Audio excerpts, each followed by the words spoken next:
আসসালামু আলাইকুম আপুরা। আজকে রোমা আপু তোমাদেরকে একটা ম্যাক্সির বেসিক, গুরুত্বপূর্ণ বেসিক বলবে। দেখো, অনেকেই কমেন্ট সেকশনে আমাকে জিজ্ঞেস করো যে রোমা আপু, আমি একটা ম্যাক্সি বানাবো, ম্যাক্সির মহড়া কত?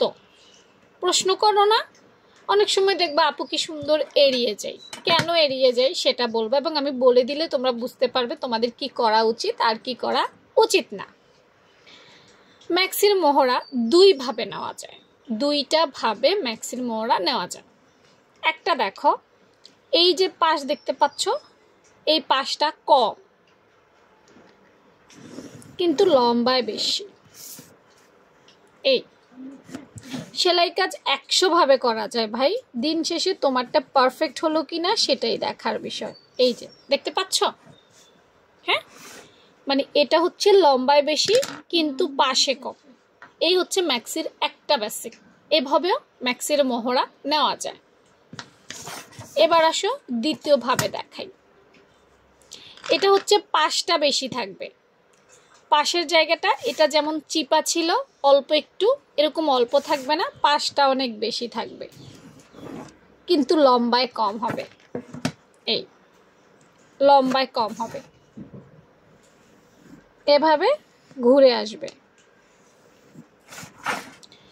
দুটোই সঠিক। আবারও বলছি, কেউ যদি মনে করো এটা ভুল তাহলেও ভুল, এটা ভুল তাও ভুল, এটা সঠিক তাও সঠিক, এটা সঠিক তাও সঠিক।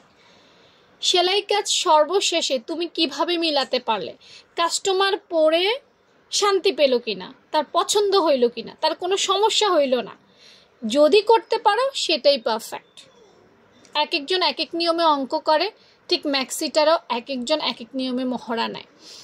আমি দেখবা তোমাদেরকে অনেক সময় প্রশ্ন করি যে আপু তুমি কি আমার মতো কাটো না কার মতো কাটো? কারণ আমার মতো কাটলে আমি একরকম মেজারমেন্ট দিব, তোমার আরেকজনের মতো কাটলে সে মেজারমেন্ট দেবে।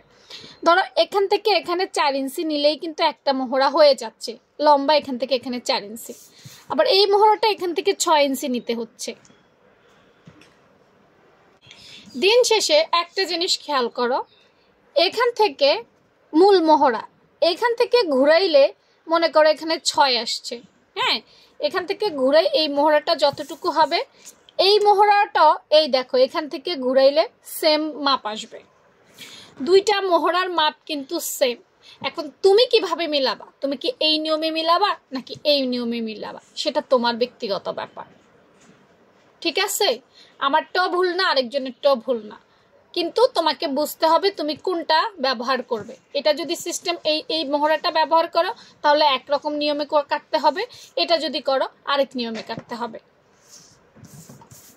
এই জিনিসগুলো আসলে খুব সূক্ষ্ম বিষয় সেলাইয়ের ক্ষেত্রে, এগুলো না বুঝলে তুমি সেলাই কাজ পারবা না। ঠিক আছে, এগুলো বুঝতে হবে। দেখো না, আমাকে কমেন্ট সেকশনে ডিরেক্ট লিখে দেয় আপনার এটা হয় নাই, কিন্তু কেন হয় নাই?